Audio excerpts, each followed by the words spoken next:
السلام عليكم ورحمة الله وبركاته. ازيكم عاملين ايه؟ يا رب كلكم تكونوا بخير. النهاردة يوم جديد كده واحلى ام جنة في الدنيا طبعا. حطوا بقى لايك كده عشان خاطر ام جنة العسل ديت. ربنا يوفقها يا رب في حياتها ويكرمها جميعا. قولوا امين اللهم امين. ما تنسوش بقى اللايك الجميل والاشتراك في القناة وفعلوا زر الجرس على علامة الكل عشان انزلكوا كل اخبار اليوتيوبرز. تمام. بصوا بقى يا حلوين، ام جنة طبعا مبسوطة جدا وفرحانة. بتكون مبسوطة باقصى حاجة، باقل حاجة كده تلاقيها فرحانة مبسوطة. ربنا كرمها وربنا وفقها في حياتها. معاها ما شاء الله بدل القناة تلاتة تقريبا. وما شاء الله الفيديو اللي فات طبعا كانت بتتكلم عن الحمل وصورة الحمل، بس هي تقريبا شالت الصورة من على اليوتيوب لان غلط طبعا. بعد ما سمعت يعني ان احنا اتكلمنا كتير وقلنا غلط يا ام جنة، الفيديو دوت غلط انك تعمليه. تمام. فهي خدت بنصيحتنا وشالت بتاع ده، شالت الصورة. بجد كان غلط جدا انها كانت حاطه الصوره. هي دلوقتي خلاص شالتها. هي مبسوطه جدا بشقتها الجديده. عقبالنا جميعا يا رب، وربنا باذن الله يكرمنا جميعا يا رب. قولوا امين اللهم امين. فربنا وفقها فطلعت عملت النهارده برضو فيديو، جابت مشتريات للشقه الجديده ومبسوطه بيها جدا.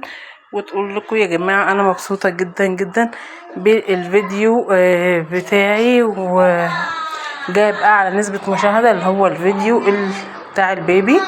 ومبسوطه جدا بالشراء. جابت حاجات كتيره جدا للشقه وفرشتها ما شاء الله احسن فرش واحسن عفش. بجد يعني ربنا يوفقها، هي تستاهل كل خير. بجد يعني هي تستاهل كل خير. ربنا رزقها ووفقها ومعاها زوج كويس، معاها عيال كويسين. فربنا كريم، ربنا كبير جدا. ومجنة دي كانت ايه اللي انا كنت زمان فاتحه قناه معاها. كنت بحضر تملي الحفلات بتاعتها وبحضر كنت على طول بتابعها يعني بمعنى اصح. هي بصوا حبوبه ولذيذه قوي.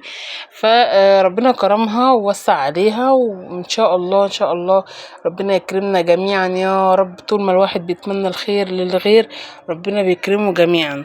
قولوا امين. لعل وعسى تبقى ساعه اجابه لربنا لينا كلنا. امين اللهم امين. المهم نزلت راحت جابت شويه مشتريات للشقه الجديده بعد ما فرشتها. ما شاء الله الشقه روعه جميله جدا. جابت شويه مشتريات ومبسوطه بيها جدا.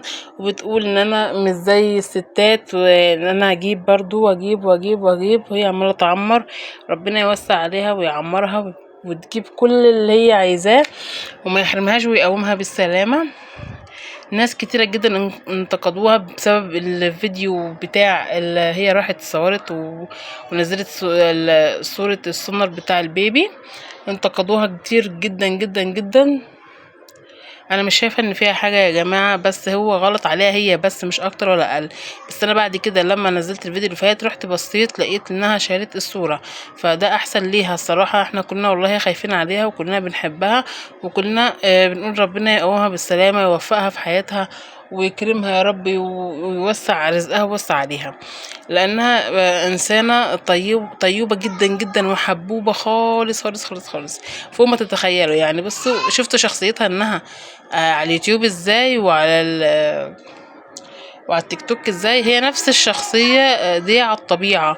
يعني بجد انا حبيتها، انا عارفاها من كام سنة من ساعة ما فتحت القنوات بتاعتها وانا عارفاها.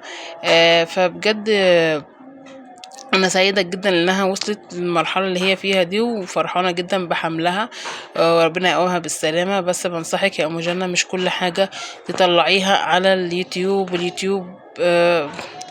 ضارر جدا، وفي الكويس وفي الوحش، في الناس اللي هتحب لك الخير وفي ناس اللي هتكره لك وفي ناس في تغيير وفي ناس حسد. فداري على شمعتك ايدي، فربنا يكرمك يا رب ويوفقك. فما تنسوش بقى يا جماعه بكده نهايه الفيديو، ما تنسوش تحطوا لايك للفيديو واشتراك في القناه، واستنوني باذن الله اجيب لكم اخبار ام جنى وعائله ام جنى، ام جنى الحبوبه الكلبوبه العسليه دي. انا بجد بعشقها يا جماعه جدا جدا جدا. باي باي، سيبكم في رعايه الله.